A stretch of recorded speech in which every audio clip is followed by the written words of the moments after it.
One poet flow, one poet flow, Meru Megaphone, Siruwezo Media, Siruwezo Media, one poet flow.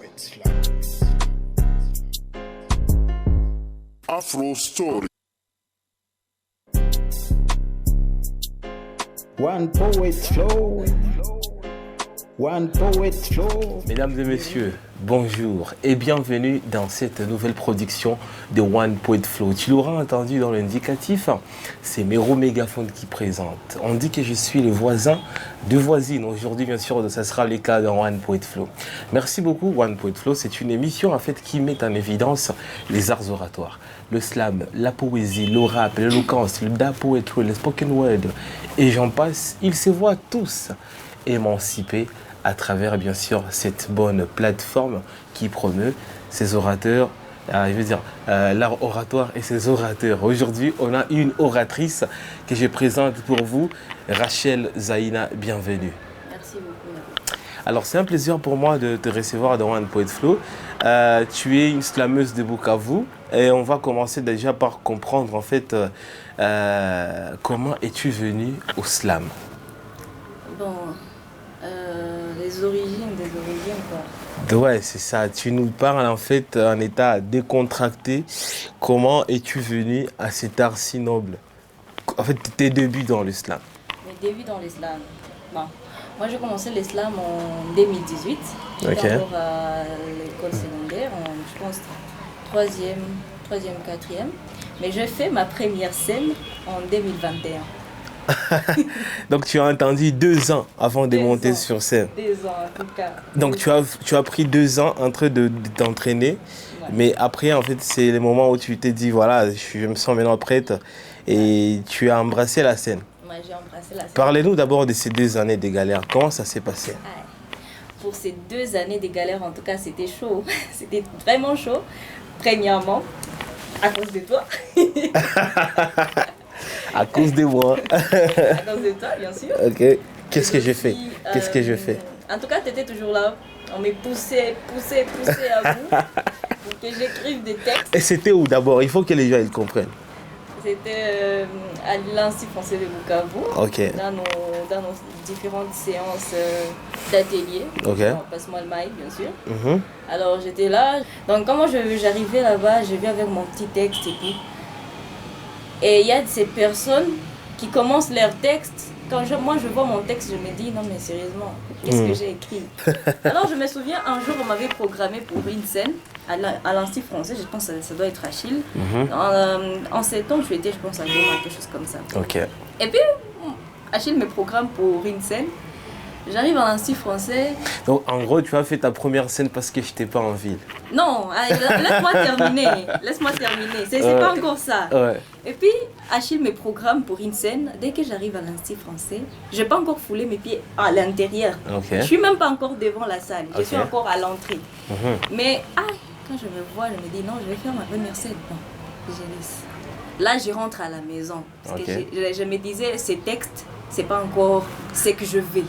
Alors, je rentre à la maison, je me dis, au lieu de faire un texte, les gens vont juste acclamer pour acclamer, parce qu'on connaît le public. Le public est toujours hypocrite. Que tu fasses des bonnes choses ou pas, il va acclamer à la fin. Pour que tu dégages soit de la scène, ou soit tu as fait des belles choses. Donc moi, je suis rentrée à la maison, je me suis dit, bien que c'est pas professionnel, mais je veux faire quelque chose. Et je me dirais que non, je fais ma première scène et j'ai été fière de ça. Du coup, je suis rentrée à la maison. Et puis là, tu es rentrée à l'aéroport de Bukavu. Je viens encore à l'atelier Achille. Et là, on m'a dit, pourquoi tu n'es pas venu à la scène? Je t'ai programmé pour la scène, tu n'es pas venu. Meru, il est là. Non, Rachel, fallait qu'elle travaille ce texte. Rachel, fallait qu'elle fasse ceci, cela. C'est incroyable, là on est en train de m'accuser, hein. C'est chaud. Moi, s'il y a une chose que je connais, si j'ai en dirait quelque chose qui m'a marqué en tout cas, je garde ça toujours dans ma tête. D'accord. Alors, il y avait Pardieu qui était là. Pardieu me demande, Rachel, fais-moi ton texte. Le texte que tu dois Pardieu, par contre, lui, il était drastique. Hein. Oui. Alors, il est toujours d'ailleurs. Salut à toi, mon gars, Pardieu. Alors, Pardieu me demande le texte. Il me demande, Rachel, fais-moi les textes qu'il fallait prester dans l'autre soirée là. Pour voir si vraiment tu as eu raison de rentrer à la maison. Alors je donne le texte à Pardier. Pardier me demande, non mais c'est quoi ces textes? Même un enfant de 5 ans peut faire ça. Rachel, c'est quoi ça? C'est quoi? Non, il a dit, c'est quoi cette merde? Pardieu, il est reconnu pour ça. Oui, il m'a dit, c'est quoi cette merde? Au fond, j'étais blessée. Ok. J'ai voulu rentrer à la maison, mais bon, je m'étais dit, j'aime trop les défis, alors c'est pas parce qu'il a dit c'est quoi cette merde que je vais arrêter. Du coup, je suis rentrée à la maison, encore j'ai bossé. Parce que avant, on passe moi le mic, c'était des challenges. Là, tu vois un type, il fait un texte, donc toi tu es là, tu veux le surpasser. Carrément. Du coup, aux ateliers suivants, je suis venue avec un texte, et ces jours-là, Pardier, il n'a rien dit. Il m'a dit, ok, c'est bon, tu peux prester. Du coup, je fais ma première scène.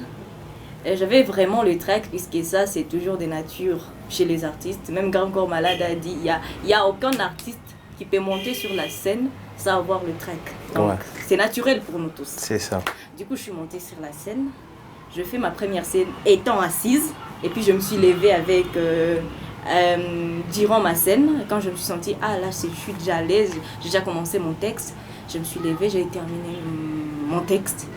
Les gens ont acclamé, je ne sais pas s'ils ont aimé ou pas, mais pour moi en tout cas, j'étais fière de moi-même, puisque le texte, je l'ai amélioré. C'est ça. Et c'était en 2021, un certain samedi. Voilà. Soir.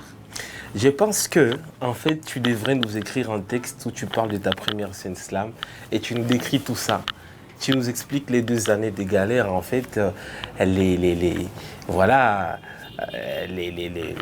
comment dire, en fait, les disciplines qui imposaient Mérou, Pardieu, Achille, tout ça, tu nous décris ça. Je crois que ça va servir d'exemple à la génération actuelle et même celle prochaine. Ouais, d'accord? Je pense que je... Voilà, donc là tu nous parlais de tes débuts et c'est vraiment des débuts percutants. J'espère que tu nous feras ces textes. Ouais. Et là, en fait, j'aimerais maintenant comprendre en fait, ton parcours maintenant. De ces années de galère à ta première scène slam jusqu'à aujourd'hui, qu'est devenue maintenant Rachel? Bon, Rachel, j'ai pas de nom de scène. Okay. Parce que la plupart des personnes me demandent pourquoi t'as pas de nom de scène comme Mérou, Mégaphone, Vertébré, Réveillé, je sais pas trop tout ça. Ah, moi j'en ai beaucoup. Et puis chaque année ça s'améliore en plus. Oui, je crois que j'ai. Boy. Aïe. Enfin, tout ça. Alors moi, de ma part, je dirais que je sais pas trop, j'aime l'originalité de mon nom, Zaina. Je ne vais pas vous dire ce que ça veut dire, parce que moi-même je sais pas, mais j'aime seulement les noms. Et puis jusqu'à maintenant, la Rachel qu'on a connue en 2021, je pense qu'elle s'est améliorée. Okay. Je ne dirais pas que je suis déjà genre à un niveau comme ça. Ouais. Parce que moi je me dis toujours dans l'art... Mais tu continues de travailler, c'est ça le plus important. Oui, je continue de travailler, oui. Parce que moi je me dis toujours que dans l'art c'est un cheminement. Il n'y a jamais eu de point d'arrivée. Okay. Donc on est là, on continue. Même si on s'est dit que là on est arrivé à un point, non. On doit continuer à travailler. Ouais. Donc je me dis que je me suis améliorée et j'ai continué de travailler dur afin d'arriver à produire des choses à un niveau, je me dirais, là je suis... Où c'est présentable, où voilà, c'est à portée de plusieurs communautés. Ouais. Voilà. Et j'aimerais savoir qu'est-ce que tu fais pour y arriver déjà. Qu'est-ce que je fais? Ouais. Premièrement, je travaille beaucoup. Je ne dirais pas, bon, je suis optimiste. Okay. Je suis optimiste dans tout ce que je fais. Je me dis... comme par exemple, la plupart des fois on me demande comment je fais pour mélanger études, slam, spectacle et tout ce qui va avec. Moi je me dis, premièrement c'est les disciplines. Il faut se discipliner soi-même. Parce que je me dis, si je sais qu'à telle heure je dois étudier, à telle heure je dois faire un spectacle, à telle heure je dois être quelque part. Tu dois aussi aller en studio. Je dois être en studio, tout ça. Je me suis disciplinée pour ça. Je me suis fait un programme. Un programme auquel je me dis à telle heure je dois tout faire, et si je ne respecte pas ce programme je me dis que non, je ne vais pas y arriver. Alors je suis obligée de le faire. Donc c'est l'autodiscipline que moi j'ai, je vais le dire. Elle s'appelle Rachel Zaina. Elle est avec moi aujourd'hui dans One Poet Flow, cette émission qui promet les arts oratoires, slam, poésie, rap, éloquence, da poetry, spoken word, contes et légendes, et j'en passe. Ils se voient tous émancipés à travers cette émission qui promet bien sûr ces arts et ses oratrices exceptionnellement aujourd'hui parce que nous avons Rachel dans cette émission. Alors, vous pouvez nous écouter sur la bande FM à travers la 101.5 MHz, mais aussi, vous allez aussi nous suivre sur YouTube, sur la chaîne YouTube de Ouezo FM, mais aussi sur la chaîne Facebook d'Ouezo FM. Mero Mégaphone, je suis le présentateur. Rachel Zaïna est notre invitée. On poursuit. Rachel, après avoir découvert ton parcours, mais également la manière dont tu es venue au Mont, je vais te poser une autre question. En fait, aujourd'hui, quels sont ces projets artistiques qui te tiennent à cœur? Bon, le projet artistique qui me tient à cœur, je dirais, il y a un projet que j'aimerais vraiment terminer, que j'ai commencé dans mes débuts d'islam. C'est quoi ces projets? Slamothérapie. Slamothérapie. Je dirais en 2022.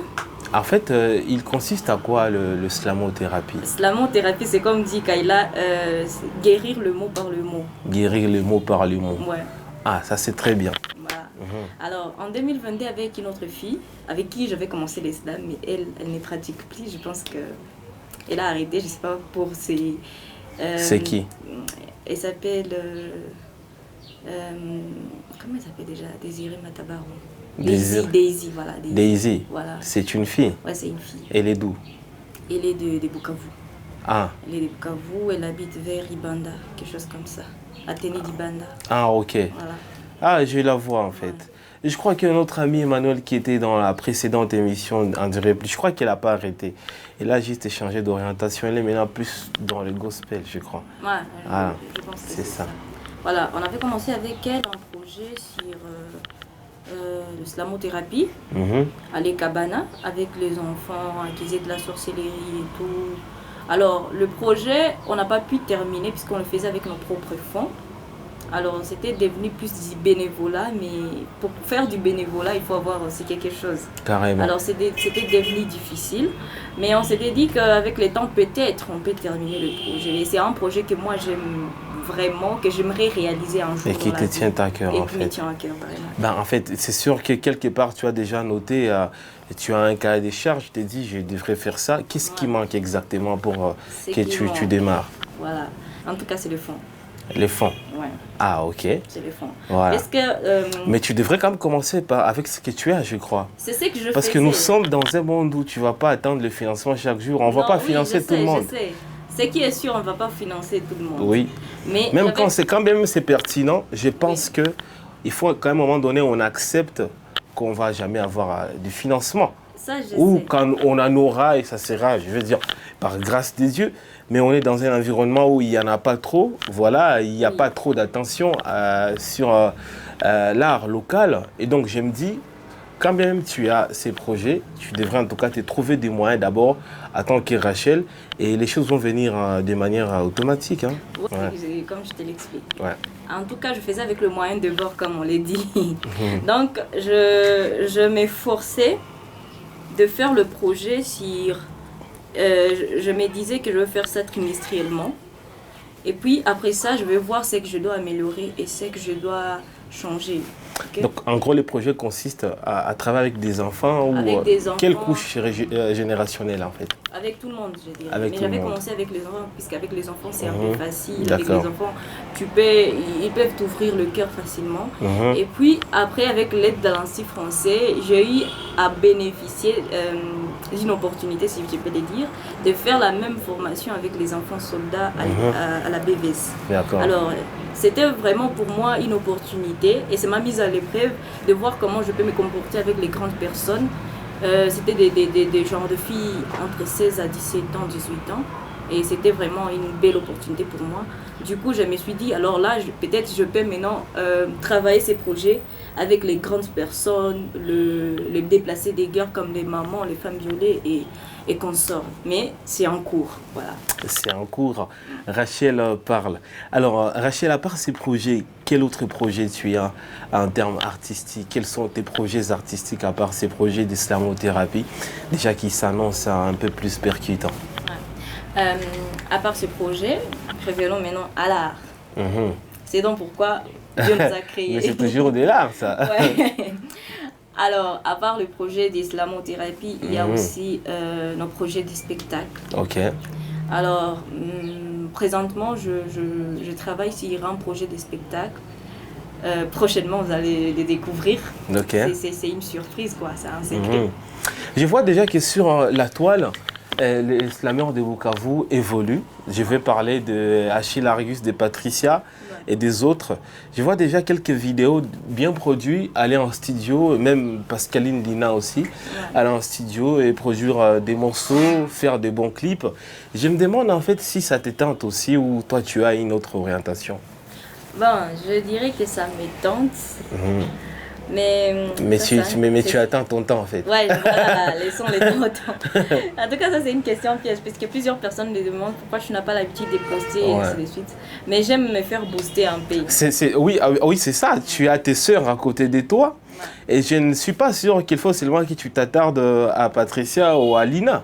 Non. Et je crois qu'aujourd'hui, tu as déjà tout un environnement qui te challenge. Hein. Ouais.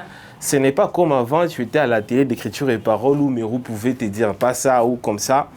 Et ce n'est pas comme si Achille aussi va te le redire encore ou par Dieu. Tu grandis déjà. Donc tu continues d'apprendre tout en faisant maintenant tes choses à toi. Ok, même si on est lié dans une famille en fait qu'on respecte bien, qui est Bukavu Slam Session. Je crois que c'est le moment que tu nous présentes non seulement cette belle figure, mais aussi la pertinence qui incarne tout ça pour le bien en fait de la région, pour le bien de l'art en fait.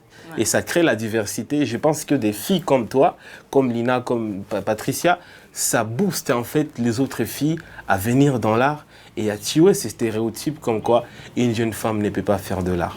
Ça arrive en tout cas. Tu es sûr? Ouais, ça arrive. Tape 5 ici alors. Bien, Rachel est toujours avec nous. Merci de rester branché. Alors, on va essayer un peu de prendre une petite pause et on sera de retour pour elle. On va prendre une partie de Rachel dans Balle Verbale 2. Son passage reste percutant en tout cas et je crois que ça va vous faire plaisir à vous tous et vous toutes. One Poet Flow, Mero Mégaphone et Rachel. Taisez-vous plus fort. Une semaine je lisais en livre comment devenir une personne sobre. Voilà une semaine que je suis sous l'art. Seulement le texte est mon ivre. Je suis un psy solar. Je me suis laissé tenter, distraire, emporter dans sa frénésie. Et vous là, frénésie. Et comme on le dit, taisez-vous plus fort et écoutez. Il y a cette petite fantaisie pour berner ceux qui ne veulent pas capter, accepter ceux qui ne veulent pas admettre enfin que l'art et la vie sont deux binômes. Alors oui, si croire au pouvoir de mots est une folie, je préfère être celle qui vous parlera dans 1001 langues pour atténuer l'encombre. Mes roues viennent de me lâcher. Plus possible de partir sur Mars à la recherche de l'art parlé. Combien même que la douleur soit commune chez tout le monde. L'art et la vie sont deux roues où son euphorie ne peut modérer. Alors oui, taisez-vous plus fort. Alors oui, taisez-vous. C'était donc Balle Verbale 2, la participation des Mero Mégaphone, Marcel, Fried Mouchaga, Rachel, Zaina, Pascaline Lina, Eric de l'écriture Bantou, Grace Senel, Jospin de Mars. J'ai oublié qui encore, Rachel? Toi. Oui, j'ai commencé par... Alors, Mero Mégaphone, qui d'autre vient voir? J'ai dit Marcel, non? Il y a Marcel dessus. Il y a aussi qui? Jospin de Mars. Je crois que j'ai tout dit en fait. Voilà. Donc c'est une collaboration de 9 artistes slameurs autour de ce morceau, Balle Verbale 2, pour promouvoir le slam dans la région et la libre expression. Voilà. Rachel, on l'a écouté. Rachel, on est de retour avec toi. Alors, après avoir suivi, après avoir pris conscience de tes projets artistiques, mais également de ton parcours et aussi de cette petite pause musicale qu'on vient de bénéficier, de ton passage en fait à travers Balle Verbale 2, j'ai encore une petite question en fait. Rachel, comment tu conçois l'art aujourd'hui dans une communauté jugée, ou alors dans une zone jugée rouge aujourd'hui? On est dans une zone rouge, hein, dans le pays des régions des Grands Lacs. Aujourd'hui, tu sais, comme depuis 30 ans, toi tu es né dans la guerre, tu grandis dedans. Dis-nous qu'est-ce que ça fait de pratiquer de l'art? Et en tant que femme aussi, qu'est-ce que ça fait de pratiquer de l'art dans l'Est du Congo et dans la région des Grands Lacs? En tout cas, c'est pas facile, parce qu'il y a de ces sujets auxquels on avait le libre arbitre d'écrire dessus avant. Mais maintenant, c'est devenu tabou. Ok. puisqu'il y a même un artiste qui est parti au-delà de ces sujets tabous. Qui ça? Idengo, malheureusement il est mort, paix à son âme. Alors nous aussi on s'est dit qu'il y a déjà le trac là, quand tu t'es dit que non je vais écrire sur tel... Ah donc il y a déjà une petite peur. Voilà, normal, tout le monde a besoin de vivre. Okay. Alors on s'est dit révolutionnaire et tout, mais quand tu te rends compte que la situation ne te permet pas de parler, quoi. Tu es obligé de te taire. Donc c'est un peu sensible pour le moment. Ok, donc il y a certains sujets jugés sensibles aujourd'hui qui ne peuvent pas être développés dans le secteur artistique. Alors dis-moi, alors comment tu fais pour contribuer à la restauration de la paix? En fait, l'artiste, quelle serait son implication? Déjà toi personnellement, ou une recommandation aux autres artistes pour contribuer à l'harmonie, au vivre ensemble dans la région des Grands Lacs, où on peut voir aujourd'hui les discours de haine, la xénophobie, voilà, la désinformation et tout ce qui va avec. Voilà, moi je dirais qu'avant la situation, on écrivait toujours des textes sur le vivre ensemble, sur la paix dans la région du Grand Lac et qu'on sort. Alors moi je me dis, si on écrivait avant, pourquoi arrêter aujourd'hui? Il y a un monsieur qui m'a dit avant-hier que non, on a tellement chanté l'amour, on a tellement chanté la paix, mais au moins avec la paix, on peut continuer à la chanter. Peut-être qu'un jour elle nous reviendra. Okay. Donc moi je sais que je me dis, il faut toujours continuer, il ne faut pas s'arrêter. On ne sait pas d'où, un jour, peut-être comme dit Jésus, c'est pas aujourd'hui ou demain, mais peut-être un jour je vais venir. Et la paix, c'est la même chose. Ouais. Peut-être la paix va surgir de quelque part, on ne sait pas. Mais donc on continue seulement. Voilà. Et ça, c'est Margot Rachel, elle est là avec moi dans One Poet Flow. Merci beaucoup, chère Rachel. Merci beaucoup. Alors, tu sais, on est dans One Poet Flow, mais on ne peut pas te laisser comme ça, tu sais. Alors, tu vas regarder la caméra, tu vas nous faire un freestyle, tu vas amuser ce public qui te suit. Et puis voilà, on sera des retours pour peut-être voir comment clôturer, embouter cette émission. Rachel, pour vous. Alors, faisons ce que je sais faire de mieux. Je vais vous parler du slam. Eh bien, une vie. Mais où? Un rêve, une réalité, une pensée. Eh bien moi, je suis celle qui n'a pas eu peur de dire ce qu'elle pensait. Je vis sur une plateforme dans laquelle j'invite mes roues de s'informer, de se former, de se découvrir afin de se couvrir. Avec un imperméable de bon, mes roues, moi je suis l'islam. Je viens de Salem, cité d'épée.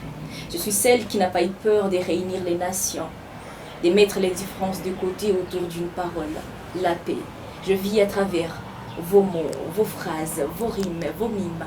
Je suis une copie de la poésie, mais en versions originales. Mais où? La différence, c'est que je viens de partout, de vos souffrances, de vos galères, à travers vos délires, vos déliges.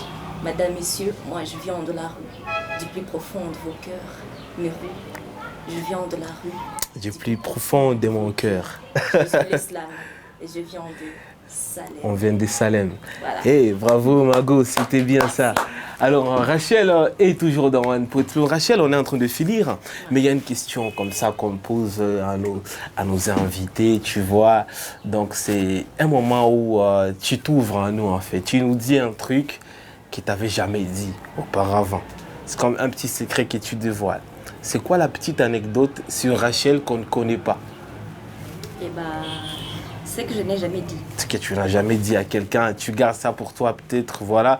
Si tu les dis ici, peut-être que ça va aider quelqu'un, peut-être que tu vois, ça va servir d'explication, quelque chose. Explique-moi un peu bien. Non, je t'ai dit juste une petite anecdote, tu vois. Est-ce qu'il y a des coulisses? Je veux que tu nous racontes les coulisses de Rachel. Une petite anecdote de toi seulement. En tout cas... On te laisse. Dis-nous en fait. C'était quoi? C'était qui? C'était quand, tu vois? La question elle est devenue difficile, quoi. Pas difficile, c'est une anecdote. Voilà, je ne comprends pas bien. Explique-moi bien. Voilà, dis-nous, décline-nous un petit secret de toi. Voilà. Un petit secret de moi. Voilà, c'est ça. Je suis vraiment sensible comment on dit, aux critiques, voilà. Aux critiques. Je suis vraiment sensible aux critiques. Tu n'aimes pas quand on te critique? J'aime trop, mais bizarrement, je fais comme si ça ne me touche pas. Mais tu es alors insensible.